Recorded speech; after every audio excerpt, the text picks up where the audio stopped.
Hello viewers, আসসালামু আলাইকুম। কেমন আছেন সবাই? আশা করি ভালো আছেন। আমি আজ আপনাদের সাথে শেয়ার করব চিংড়ি মাছের দো পেঁয়াজা। প্রথমে একটা কড়াই আমি পরিমাণ মতো সয়াবিন তেল দিয়ে দিব। তারপর এখানে দিয়ে দেবো পেঁয়াজ কুচি ও কাঁচামরিচ কুচি। এখানে আমি বেশ খানিকটা পেঁয়াজ কুচি নিয়েছি। পেঁয়াজটা হালকা ভেজে নিব। তারপর আমি এখানে দিয়ে দেবো চিংড়ি মাছ। আমার কাছে মনে হয় চিংড়ি মাছের খোসাটা ছাড়িয়ে নিলে কিন্তু খেতে ভালো লাগে। তারপর এখানে দিয়ে দেবো স্বাদ মতো লবণ। আর চিংড়ি মাছটা এভাবে আগে থেকে ভেজে নিলে কিন্তু চিংড়ি মাছের যে একটা গন্ধ আছে সেই গন্ধটা লাগবে না। তারপর এখানে দিয়ে দেবো হলুদের গুঁড়া।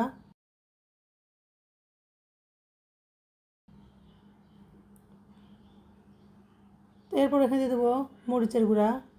এখানে আমি সামান্য মরিচের গুঁড়া দিয়েছি। মরিচের গুঁড়াটা দিলে কিন্তু তরকারির কালারটা অনেক সুন্দর হবে। তারপর এখানে দিয়ে দেবো ধনিয়া গুঁড়া। আবার এটা নেড়েচেড়ে আমি মিশিয়ে নিব। তো এরপর এখানে আমি দিয়ে দেবো সামান্য জিরা বাটা, আদা বাটা, রসুন বাটা। আমি এখানে অল্প অল্প করে বাটা মশলাগুলো দিয়েছি। এই বাটা মশলাগুলো দিলে মাছের কোনো গন্ধ লাগবে না, খেতে ভালো লাগবে।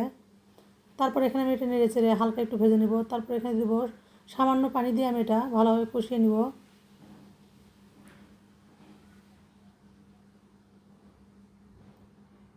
তো এবার এটা আমি ঢাকা দিয়ে রান্না করে নিব। চিংড়ি মাছের দো পেঁয়াজাটা বানাতে কিন্তু বেশি সময় লাগে না, খেতে কিন্তু অসম্ভব মজা হয় এই তরকারিটা। তো আমার মাছটা রান্না করা হয়ে গেছে। এবার এটা আমি তেল উপরে উঠে আসলে আমি এখানে দিয়ে দিব ভাজা জিরার গুঁড়া। তারপর এটা আমি ভাজা জিরার গুঁড়া দিয়ে আবার একটু ভালোভাবে নেড়েচেড়ে মিশিয়ে নিব। তারপর এটা আমি চুলা থেকে নামিয়ে নিব। তো আপনারা দেখে হয়তো বুঝতেছেন কতটা সুন্দর হয়েছে। এভাবে রান্না করলে কিন্তু অনেক মজা লাগে খেতে। আপনারা এভাবে একবার ট্রাই করে দেখবেন। ভালো লাগলে লাইক কমেন্ট শেয়ার করে পাশে থাকবেন। আল্লাহ হাফেজ।